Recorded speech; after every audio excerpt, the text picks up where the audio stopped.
اللہ اکبر۔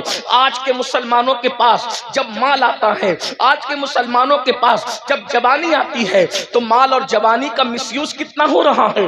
اللہ اکبر۔ آج پوری دنیا کے اندر جتنے جرائم، جتنے پاپ قوم مسلم کر رہی ہے، اتنے جرائم دنیا کی کوئی قوم کرتی نظر نہیں آتی۔ کتنے افسوس کی بات ہے، میں دلیل کے ذریعے سے اس کو ثابت کروں گا۔ اسی ہندوستان میں دیکھ لیں، ہندوستان کے اندر اللہ اکبر، رمضان شریف کی کوئی اہمیت کیا دوسری قوموں کے نزدیک ہے؟ ہرگز نہیں۔ رمضان شریف کی اہمیت صرف مسلمانوں کے نزدیک ہے۔ دوسری قومیں رمضان شریف کا احترام نہیں کرتی، اس کی عزت نہیں کرتی۔ بہتوں کو تو پتا بھی نہیں کہ رمضان شریف کیا ہے۔ لیکن ایک بات پر ہمیشہ غور کرنا، توجہ کرنا، ایک بات پر ہمیشہ غور کرنا کہ اللہ اکبر، جتنی نئی فلمیں آتی ہے، کوئی بھی نئی فلم رمضان شریف کے اندر نہیں آتی ہے۔ یا تو رمضان شریف سے پہلے آتی ہے یا تو رمضان شریف کے بعد آتی ہے۔ آپ ہمیشہ غور کرنا، کوئی بھی نئی فلم آپ کو کبھی رمضان شریف میں، ہندوستان کی بات کر رہا ہوں جہاں مسلمان لوگوں کے کہنے کے مطابق صرف 25 کروڑ مسلمان ہیں، آپ مجھے بتائیں دوسری قومیں ہم سے 4 گنا زیادہ، یعنی دوسری قومیں 100 کروڑ ہے اور ہم ہندوستان میں لوگوں کے کہنے کے مطابق، حالانکہ اگر سچائی سے گنا جائے تو الحمدللہ ہم 30 کروڑ سے بھی زیادہ اس ملک کے اندر، اس ملک میں ہم 30 کروڑ سے بھی زیادہ، لیکن چلے جو لوگ کہتے ہیں وہی کہتا ہوں، 25 کروڑ مسلمان اس دنیا، اس ہندوستان میں رہتے ہیں، 100 کروڑ دوسرے سب مل کر کے رہتے ہیں۔ آپ سے پوچھتا ہوں، رمضان شریف میں نئی فلم کیوں نہیں آتی ہندوستان میں؟ رمضان شریف سے پہلے ہی کیوں آتی ہے؟ رمضان شریف کے بعد ہی کیوں آتی ہے؟ اس لیے کہ ان کی سروے رپورٹ یہ ہے کہ جو بھی فلم ہٹ ہوتی ہے، جو بھی فلم کامیاب ہوتی ہے، وہ صرف مسلمانوں کے دیکھنے سے کامیاب ہوتی ہے۔ یعنی جتنا زیادہ ہندوستان میں مسلمان فلم دیکھتا ہے، اتنا دنیا کا کوئی مذہب کا انسان نہیں دیکھتا۔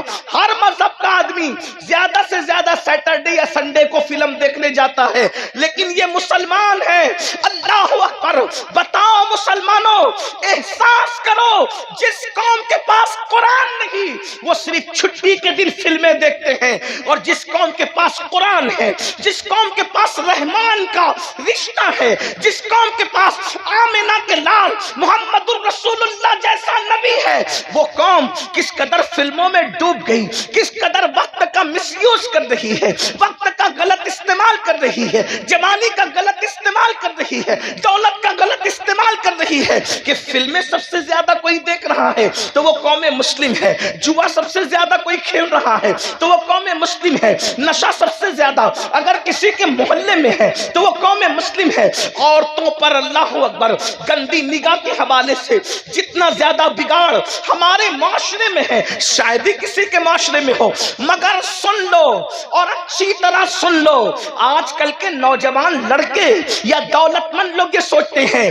مولوی صاحب آپ کو کیا پڑی ہے، آپ دولت ہماری ہے، مال ہمارا ہے، جوانی ہماری ہے، طاقت ہماری ہے، اگر ہم برے کام کرتے ہیں آپ کا کیا بگڑتا ہے، ہمارا کیا بگڑتا ہے؟ سن لو، اللہ و رسول نے ذمہ داری دی ہے قوم کے علماء کو، قوم کے دانشوروں کو، اللہ کے رسول کے سچے امتیوں کو، کہ بلکہ ہر مومن کو یہ ذمہ داری ہے، جب تم برائی کو دیکھو اسے روکو، زبان سے روکو، بلکہ پہلے تو ہاتھ سے روکو، طاقت سے روکو، زبان سے روکو، اور اگر زبان سے بھی نہیں روکتے تو کم سے کم دل میں برا جانو، اور جو دل میں برائی کو برا جانتا ہے یہ اس کے کمزور ایمان کی علامت ہے۔ اب مجھے بتاؤ، جب تم برائی کو برا جانو گے تو یہ کمزور ایمان کی علامت ہے، اور جو برائی کو برا بھی نہ جانے تو کیا اس کا ایمان چلا تو نہیں گیا، اس کے ایمان کا طوطا اڑ تو نہیں گیا، ایمان کا پرندہ اڑ تو نہیں گیا؟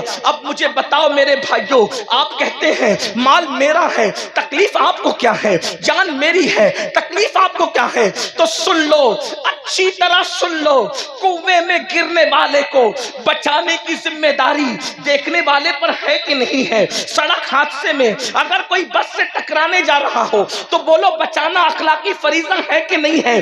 ارے نادان، بس سے ٹکرائے گا تو اتنا نقصان نہیں ہوگا، اللہ اکبر، کنویں میں گرے گا اتنا نقصان نہیں ہوگا، لیکن اللہ رب العزت کی نافرمانی کرے گا تو اتنا بڑا نقصان ہوگا کہ اس نقصان سے تجھے کوئی نہیں بچا سکتا۔ آؤ آپ کو بتاؤں، دولت اور جوانی کا مس یوز کرنے والوں، غلط استعمال کرنے والوں، وہ اللہ ہے طاقت والا، قوت والا، جو دینا جانتا ہے تو چھیننا بھی جانتا ہے۔ دولت کے نشے میں خدا کی نافرمانی کرنے والوں، جوانی کے نشے میں اللہ کی نافرمانی کرنے والوں، میرا اللہ ارشاد فرماتا ہے ان بطش ربک لشدید، تیرے رب کی پکڑ بڑی سخت ہے، تیرے رب کی پکڑ بڑی سخت ہے۔ سن لو، یہ دنیا کے اندر جو بڑی بڑی خبیث بیماریاں آتی ہے وہ گناہوں کی وجہ سے آتی ہے۔ آج کتنے جوان دیکھتے ہی دیکھتے کیسی کیسی بیماریوں کا شکار ہو رہے ہیں، اس کی وجہ گناہ۔ جہاں گناہ ہے وہاں فنا ہے۔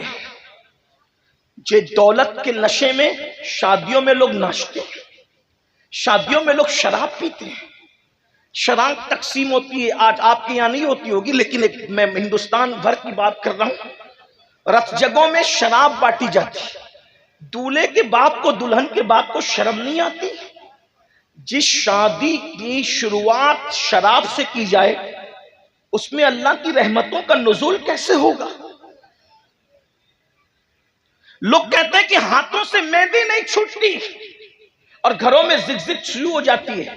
جو شادی میں اللہ کے رسول کا دل دکھایا جائے، جس شادی میں مصطفیٰ جان رحمت کے دل پہ نشتر لگائے جائیں، بتاؤ کیا اس شادی کے اندر کبھی برکت ہو سکتی ہے؟ ذرا غور تو کیجئے، کبھی سوچئے تو صحیح۔ عورتوں کا حال یہ ہے، وہ رت جگہوں میں ناچتی ہیں، وہ شریف عورتیں جن کے پردے کا اللہ نے حکم دیا ہے، عورتیں شادیوں میں ناچتی، عورتیں شادیوں میں گانے گاتی ہیں، لوگ سنتے ہیں، رت جگہ کی رسم، اس کی رسم، اس کی رسم۔ میری بہنوں سن لو اور اچھی طرح کان کھول کر سن لو، اللہ کے رسول صلی اللہ علیہ وآلہ وسلم نے ایک عورت کو زور سے بلند آواز سے قرآن پڑھنے سے بھی منع فرما دیا۔ فرمایا گیا عورت کی آواز بھی عورت ہے، عورت کو بلند آواز سے قرآن پڑھنے کی اجازت نہیں ہے۔ اب آپ مجھے بتائیں میرے بھائیوں، میری بہنوں، جس عورت کو بلند آواز سے قرآن پڑھنے کی اجازت نہیں، وہ عورت آخر گانے کیسے گا رہی ہے؟ وہ عورتیں ناچ کیسے رہی ہے؟ اور پھر اس شادی میں برکت کیسے ہو سکتی ہے؟ اللہ اکبر۔ تو یاد رکھنا، اللہ رب العزت کی پکڑ بڑی سخت ہے، اور جب اللہ کسی پہ پکڑ کرتا ہے اس کے گناہ کی وجہ سے تو دنیا کی کوئی طاقت بچا نہیں سکتی۔ میرے بھائیوں، آج لوگوں کا یہ ذہن بنتا جا رہا ہے، ارے مولانا آخرت میں جو ہوگا دیکھا جائے گا۔ میرے بھائی، اللہ آخرت میں جو پکڑ کرے گا وہ تو کرے گا، گناہ کی وجہ سے دنیا میں بھی اللہ پکڑ کرتا ہے۔ گناہ کوئی کرے، اس کے گناہ کی نحوست اس کو مل کر رہتی ہے۔ ایک بزرگ فرماتے ہیں جب رات کو مجھ سے کوئی گناہ ہوتا ہے تو صبح اس گناہ کا اثر میرے بچوں میں مجھے نظر آتا ہے، میری سواری میں مجھے نظر آتا ہے۔ لوگوں نے پوچھا وہ کیا؟ کہا رات کو اگر میں گناہ کرتا ہوں تو صبح میری اولاد میری نافرمانی کرتی ہے، صبح میری سواری میری نافرمانی کرتی ہے۔ پتا چلا اولاد غدار یوں ہی نہیں ہوتی، ہر اولاد کو ماں باپ سے پیار ہوتا ہے۔ جب تم اللہ سے غداری کرتے ہو تو اللہ تمہیں صدمے دینے کے لیے بطور عذاب تمہاری اولاد کو تمہارا غدار بنا دیتا ہے۔ ورنہ لوگ آج کتنا پڑھا رہے ہیں، یہ پڑھا رہے ہیں، وہ ڈگری دلا رہے ہیں، لیکن بتاؤ کل کے ان پڑھ بچے، کل کے جاہل بچے ماں باپ کے جتنے وفادار تھے، کیا آج کے پڑھے لکھے بچے اتنے وفادار ہیں؟ لوگ کہتے ہیں بچے پڑھے لکھے نہیں ہیں اس لیے بے وفا ہیں۔ میں نے کہا 50 سال پہلے اتنی بڑی ڈگریاں تھی نہیں مسلمانوں کے پاس بظاہر، پھر بھی بچے وفادار ہے وجہ کیا تھی؟ ان کے ماں باپ خدا کے وفادار تھے، اللہ نے اولاد کو ان کا وفادار بنا دیا تھا۔ آج ماں باپ بچوں کو ڈگریاں بھی دلا رہے ہیں، انگلش بھی پڑھا رہے ہیں، ڈاکٹر بھی بنا رہے ہیں، وکیل بھی بنا رہے ہیں، انجینئر بھی بنا رہے ہیں، پھر کیا ہو رہا ہے؟ لیکن اللہ کے وفادار نہیں ہے ماں باپ۔ تو جو ماں باپ اللہ کے وفادار نہیں، اللہ نے ان کی اولاد کو ان کا غدار بنایا ہے، اللہ نے ان کی اولاد کو ان کا باغی بنایا ہے، تاکہ تمہیں اللہ صدمے دے اور تمہیں بطور عذاب یہ بتائے ان بطش ربک لشدید۔ یاد رکھنا، اگر اللہ پہاڑ تم پر گرا دیتا تو تم کو اتنی تکلیف نہ ہوتی جتنی اولاد کے ستانے سے انسان کو تکلیف ہوتی ہے۔ یہ بڑی بڑی بیماریاں یہ کس وجہ سے ہے؟ یہ اللہ کی نافرمانی کی وجہ سے ہے، یہ خدا کی نافرمانی کی وجہ سے ہے۔ دیکھو اپنے دلوں میں ٹٹول کر سوچو، اتنا بڑا مجمع ہزاروں کا ہے، بھائیوں کی بھی توجہ، بہنوں کی بھی توجہ، ارے ڈلپ کے اللہ اکبر نرم نرم گدوں پر سوتے ہو، لیکن بتاؤ کیا دلوں کو سکون ہے؟ ارے لوگوں کو ٹاٹ پر سکون کی نیند آتی تھی، لوگوں کو گرڑی پر سکون کی نیند آتی تھی، لیکن تمہیں اتنے ایک ایک ہاتھ دو ہاتھ انچ گدوں پہ نیند کیوں نہیں آ رہی ہے؟ کروٹیں بدل رہے ہیں، دل بے چین ہے، دل بے قرار ہے، نیند کی گولیاں کھا رہے ہیں، لیکن سکون کی نیند کیوں نہیں آتی؟ وجہ یہ ہے کہ راتوں کو اللہ کی نافرمانی کرنے والوں، نرم نرم گدوں پہ لیٹ کر سیریل دیکھنے والوں، نرم نرم گدوں پہ لیٹ کر فلمیں دیکھنے والوں، نرم نرم گدوں پہ لیٹ کر زنا کے مناظر دیکھنے والوں، نرم نرم گدوں پہ لیٹ کر گانے سننے والوں، بتاؤ جب تم اللہ کی نافرمانی کرو گے تو تمہیں سکون کی نیند کیسے آئے گی؟ اچھی طرح یاد رکھنا، جو لوگ اللہ کی فرما برداری کرتے ہیں ان لوگوں کو تو گرم ریت پر بھی نیند آ جاتی ہے۔ لوگ سوچتے ہیں یہ گرم ریت پر نیند آنا تو بڑا مبالغہ ہے، میں نے کہا نہیں، یہ حقیقت ہے۔ کیا تمہیں نہیں پتا ایک مرتبہ روم کا ایلچی سیدنا فاروق اعظم کے پاس ایک خط لے کر کے آتا ہے، اور جب خط لے کر کے آتا ہے تو سیدنا فاروق اعظم کو ڈھونڈتا ہے، لوگوں سے پوچھتا ہے اے مسلمانوں تمہارے امیر کا محل کہاں ہے؟ تمہارے امیر کا محل کہاں ہے؟ مسلمان کہتے ہیں جو ہمارا امیر ہے وہ محلوں میں نہیں رہتا، جیسے جھوپڑوں میں ہم رہتے ہیں ویسی مٹی کے جھوپڑے میں وہ بھی رہتا ہے۔ تو کہا وہ ملے گا کہاں؟ کا اتفاق سے ابھی گھر میں بھی نہیں ہوگا ہمارا امیر، وہ اپنی بکریوں کو لے کر اپنے اونٹوں کو لے کر جنگل میں گیا ہے اور وہ بکریاں چرا رہا ہوگا۔ وہ کہاں ہوگا؟ وہ فلاں جنگل میں ہوگا۔ اندازہ فرمائے میری قوم کے جوانوں، نرم نرم گدوں پہ سسکیاں لینے والوں، کاروبار کے لیے تڑپنے والوں، بزرگوں سے تعویذ کا مطالبہ کر کے اپنی تقدیر کو سنوارنے کی کوشش کرنے والوں، بڑی معذرت کے ساتھ کسی ولی کا تعویذ ہماری قسمت کو سدھار نہیں سکتا جب تک ہم اللہ کی نافرمانی کرتے رہیں گے، جب تک ہم پاپ کرتے رہیں گے، جب تک ہم جرائم کرتے رہیں گے۔ ارے نیکوں کی دعا سے اللہ ان کا حصہ اٹھا لیتا ہے جو نمازوں میں غفلت کرتے ہیں، جو نمازوں میں سستی کرتے ہیں۔ خدا کے لیے بیدار ہو جاؤ، اپنے مسائل کا حل کسی انسان کے دروازے پر نہیں ہے، ہمارے مسائل کا حل کل بھی اللہ کے در پہ تھا، آج بھی اللہ کے در پہ ہے، قیامت تک اللہ کے در پہ رہے گا۔ اس کی چوکھٹ سے وابستہ ہو جاؤ۔ کب تک غداری کرو گے؟ کب تک بے وفائی کرو گے؟ کب تک نافرمانی کرو گے؟ سنو سنو، روم کا ایلچی جب اس کو پتا چلتا ہے کہ مسلمانوں کا امیر 3 بر اعظموں پر بلا شرکت غیر حکومت کرنے والا عمر ابن خطاب جنگل بکریاں لے کر گئے بکریاں چرانے کے لیے، تو وہ جنگل پہنچا، جنگل میں گیا تو ایک منظر دیکھا۔ یہ منظر کیا تھا؟ دیکھ، کھلے آسمان کے نیچے ایک درخت ہے، اور اس درخت کے نیچے مسلمانوں کا امیر 3 بر اعظموں پہ حکومت کرنے والا اپنے ہاتھ کا تکیہ بنا کر ریت پہ سو رہا ہے، ریت پہ سو رہا ہے۔ اس نے دیکھا، اس کو حیرت ہوئی کہ میرے بادشاہ لوگ نرم نرم گدوں پر محلوں میں باڈی گارڈ کے پہروں میں سکون سے سو نہیں پاتے، یہ اکیلے چین سے سو رہا ہے۔ اس کو یوں لگا اگر میں اس کا قصہ تمام کر دوں تو مجھے کتنا انعام ملے گا۔ جیسے ہی یہ سوچا، فاروق اعظم نے کروٹ لی، باروب چہرہ آنکھوں کے سامنے آیا، لرز گیا، آنکھیں کھول کے پوچھی کیا بات ہے؟ اس نے کہا روم کا ایلچی ہوں، خط لایا ہوں، لیکن اس سے پہلے ایک بات پوچھتا ہوں، ہمارے آقاؤں کو تو نرم گدوں پہ نیند نہیں آتی، آپ اتنی سکون سے ریت پہ کیسے سو رہے ہیں؟ فاروق اعظم کا جملہ تھا، جو ظلم نہیں کرتا اس پر کبھی ظلم نہیں کیا جاتا، اور گناہ سے بڑا کوئی ظلم ہے ہی نہیں، سب سے بڑا ظلم گناہ ہے، گناہ سے بڑا کوئی ظلم نہیں ہے۔ برگین والوں، گرد نواح سے آنے والوں، آج اللہ نے آپ کو ہم کو نعمت دی ہے، اور ابھی بھی وہ نعمت دے رہا ہے، اس سے پہلے کہ وہ ناراض ہو جائے اور ناراض ہو کر کے نعمت چھیننے لگ جائے۔ جو بھی نعمت کی ناقدری کی جاتی ہے نعمت چھینی جاتی ہے۔ ہندوستان کے کئی علاقوں میں مسجدوں کے اوپر کے مائک سے اذان پہ پابندی لگی، تو میں نے مسلمانوں سے کہا یہ کیوں لگی؟ یہ تو اہل سیاست جانے، دوسرا میٹر ہے، لیکن ہم صوفیہ کے غلام اس نظر سے دیکھتے ہیں، جب اذان ہوتی تھی نا تو تم اس کو سنتے نہیں تھے۔ توجہ ہے آپ کی؟ غور کریں گے آپ؟ توجہ، اذان ہوتی تھی آپ اس کو سنتے نہیں تھے، بستر میں پڑے رہتے تھے، اور اگر جاگتے تھے تو بھی اپنے کام میں لگے رہتے تھے، اذان کا ادب نہیں کرتے تھے۔ قدرت نے کہا تو میری نعمت کی قدر نہیں کرتا، اب میں تجھے اذان نہیں سنواؤں گا۔ دیکھ، غور تو کر، جس نعمت کی ناقدری کرو گے وہ نعمت تم سے چھین لی جائے گی۔ دولت کے نشے میں حرام کام کرنے والوں کو یہ عبرت کی بات ہے۔ مغل خاندان 700 سال تک ہندوستان پر حکومت کرتا رہا،